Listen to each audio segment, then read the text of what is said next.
Alhamdulillah banget ini. Apa sih menunya? Ini berkah orang yang sering bangun siang. Kenapa? Dapat makan siang gratis. Oh, jadi bangunnya harus siang.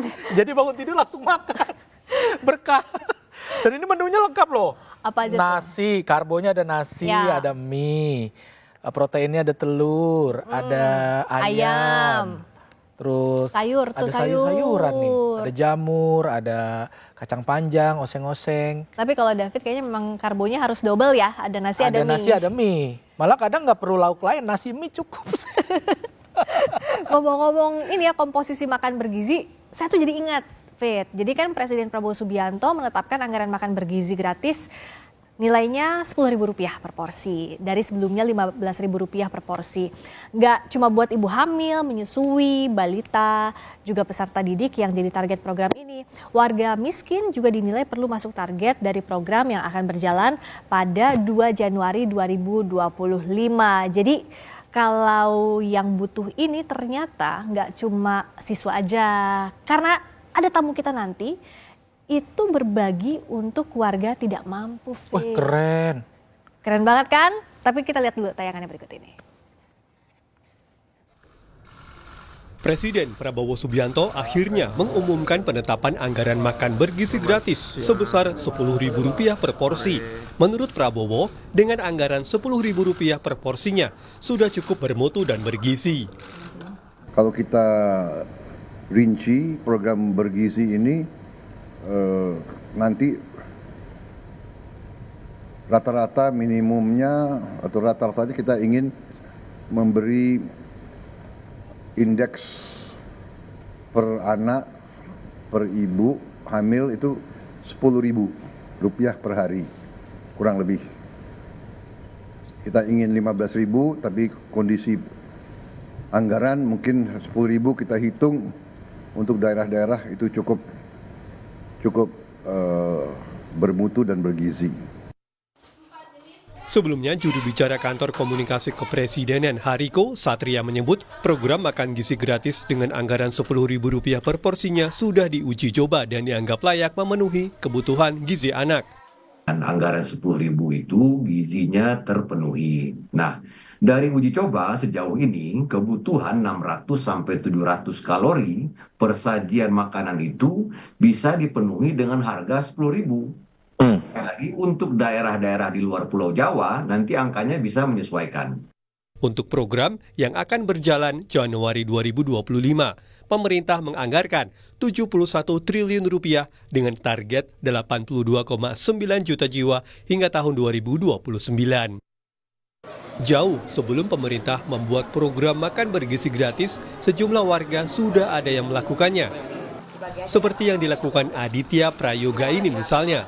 Awalnya, Aditya hanya membagikan 50 porsi menu makan per hari untuk warga sekitar dengan tujuan berbagi dengan sesama. 8 tahun berselang, Aditya kini mengelola 6 rumah makan gratis.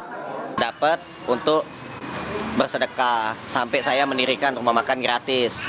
Sampai sekarang ini yang membuat saya terus berjuang, terus bertahan sampai bisa istiqomah, yaitu alhamdulillah sampai sekarang ini saya sering dapat rezeki yang tak disangka-sangka.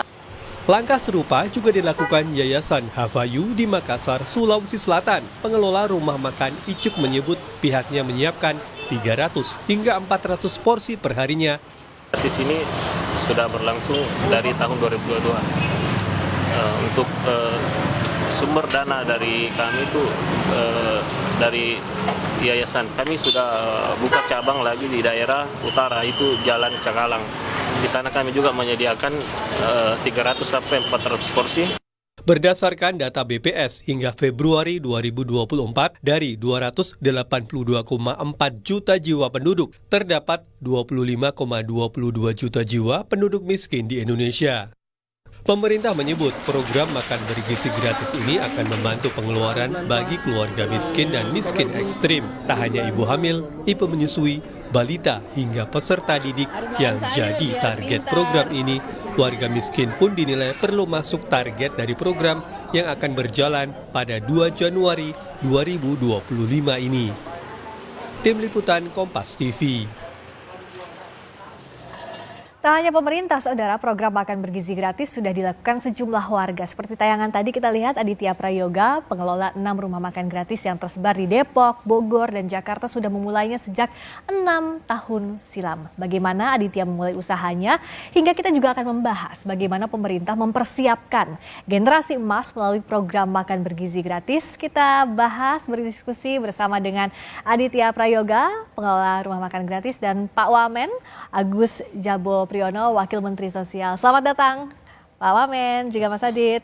Assalamualaikum. Waalaikumsalam. Terima kasih Pak Wamen. Terima Saya kasih. nyempetin hadir duluan ke sini. Iya, di tengah agenda Padat. yang padat sekali. Nah, kalau dari Mas Adit dulu nih ya, boleh cerita. Jadi kan punya rumah makan gratis pribadi, ada juga yang kolaborasi. Itu gimana sih awalnya? Ya, alhamdulillah saya mendirikan rumah makan gratis ini sejak tahun 2016.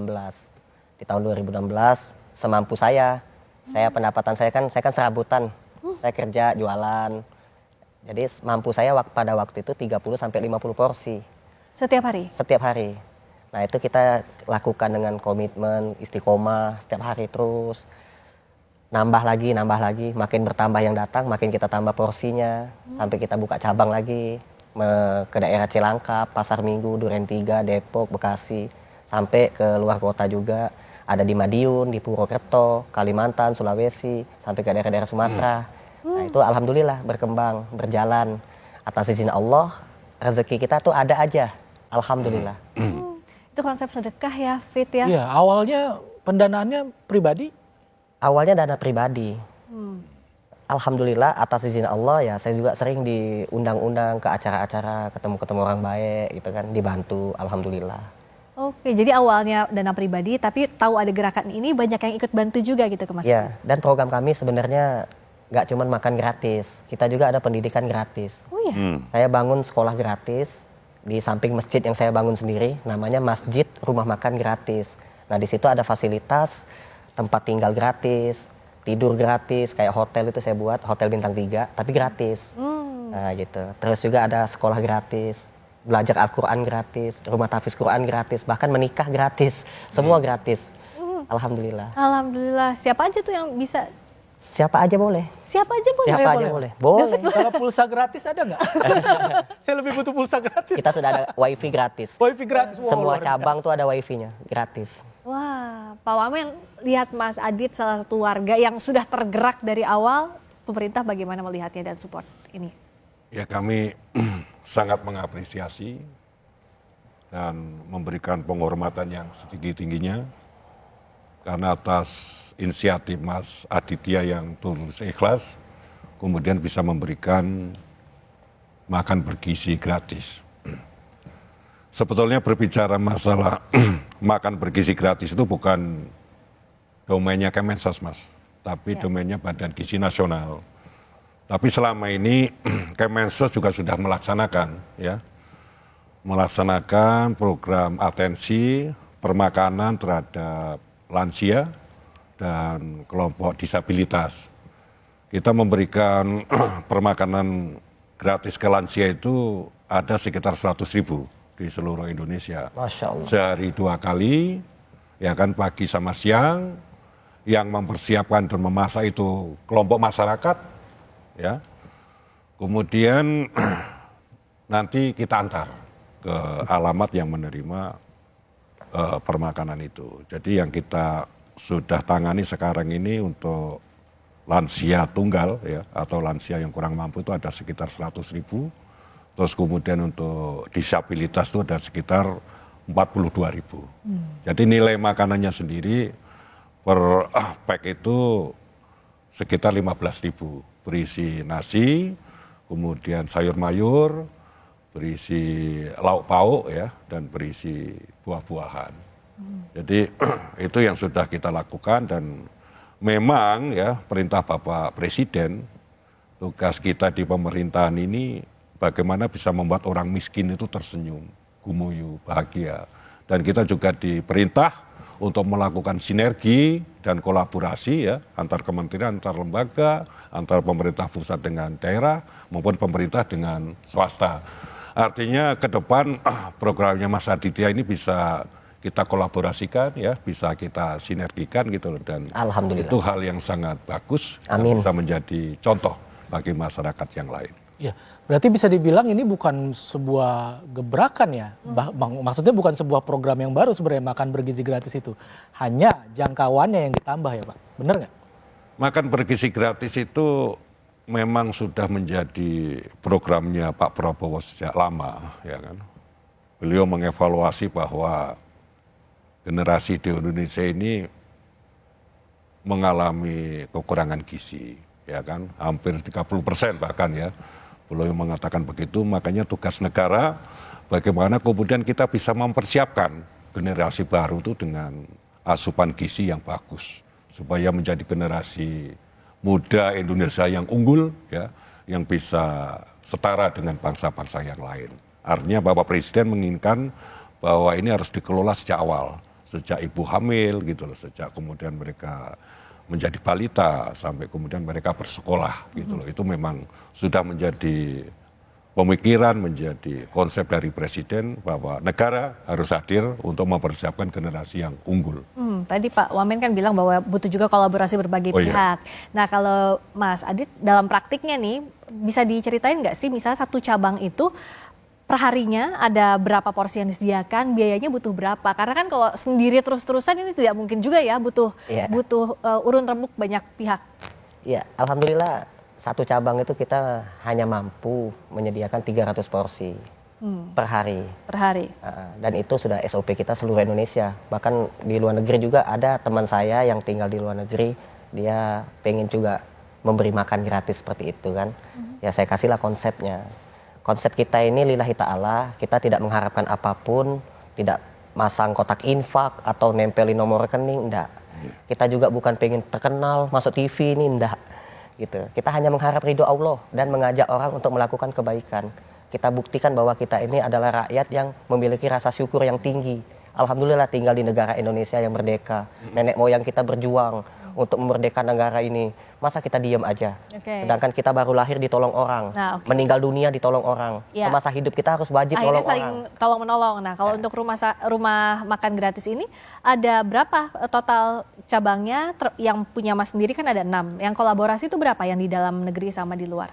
Saya nggak kehitung ya, banyak. Alhamdulillah. Ratusan? Puluhan? Puluhan ada. Puluhan ada? Ya. Oh ini Menu andalannya ada nggak Pak? Kita menu, Namanya makanan kita langsung iya, pikiran langsung menu menunya. andalan. menu itu ganti-ganti. Belanja itu pun nggak tentu ya. Kadang 3 juta per hari, kadang 4 juta. Itu pun kita belanja di pasar. Nah, uangnya dapat dari mana? Dari Allah. Saya ada rezeki, saya buka usaha, jual gorengan, jual martabak, jualan apa di tempat lain, itu berbayar.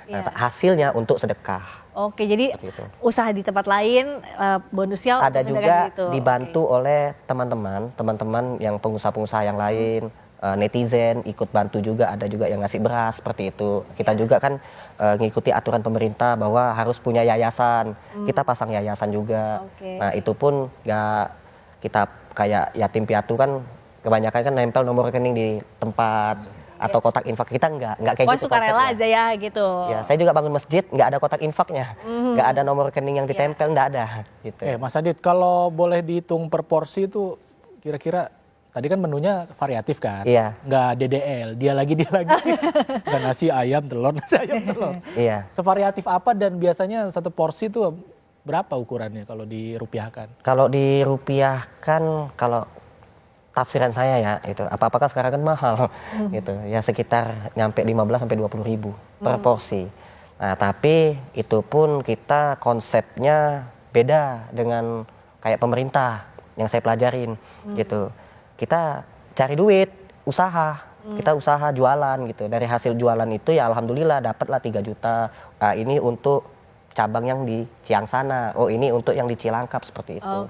Nah ada juga teman-teman seperti ada punya beras, saya posting di Instagram, siapa yang mau beramal tepat sasaran langsung dimasak. Nah kalau dari pemerintah melihatnya ini kan contoh gerakan masyarakat. Nah kolaborasi yang sejauh ini sudah dibuka oleh pemerintah seperti apa sih Pak untuk gerakan-gerakan seperti ini? Jadi kan pelaksana dari program permakanan Kemensos itu adalah masyarakat, ya. Kita membentuk pokmas atau kelompok-kelompok masyarakat yang anggotanya sekitar 4 sampai 5 orang. Ya kan? Nah, itu salah satu bentuk kolaborasinya bahwa masyarakat kita libatkan untuk mempersiapkan, mengolah gitu loh, kemudian mengantarkan program permakanan itu.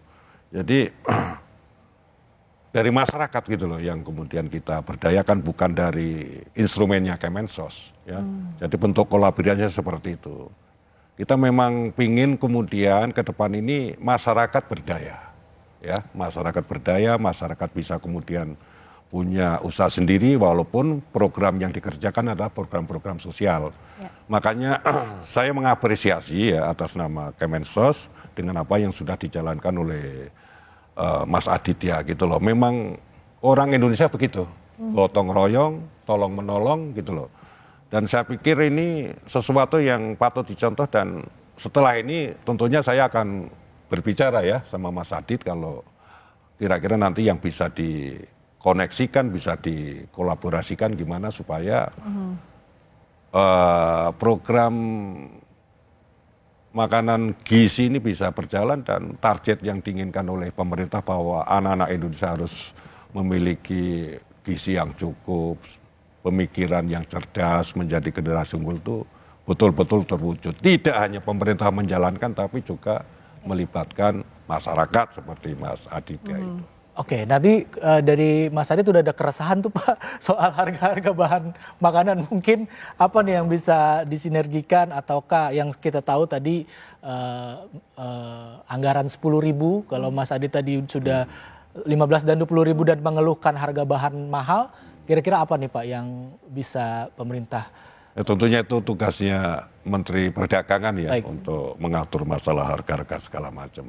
Tapi saya pikir dengan nilai 15.000 dengan nilai 20.000 itu saya pikir untuk menyediakan makanan bergizi gratis itu saya pikir cukup ya. Cukup. Apalagi itu kalau misalkan di pedesaan segala macam harga sayur mayur juga murah ya kan, harga telur juga bagi peternak yang ada di sana juga murah. Karena setahu saya nanti program makan bergizi gratis itu akan melibatkan ya partisipasi masyarakat yang ada di desa-desa itu ataupun ada di kelurahan-kelurahan itu. Jadi kita bisa membayangkan bagaimana nanti dinamika, tidak hanya memberikan makanan bergizi gratis, tapi masyarakat desa yang selama ini tidak produktif, itu akan menjadi produktif karena akan ada program makan bergizi gratis itu. Nah, bagaimana agar program ini bisa berjalan maksimal dan juga memberdayakan masyarakat dengan berbagai sektornya, kita akan bahas di Sapa Indonesia Malam Akhir Pekan, masih bersama kami sesaat lagi.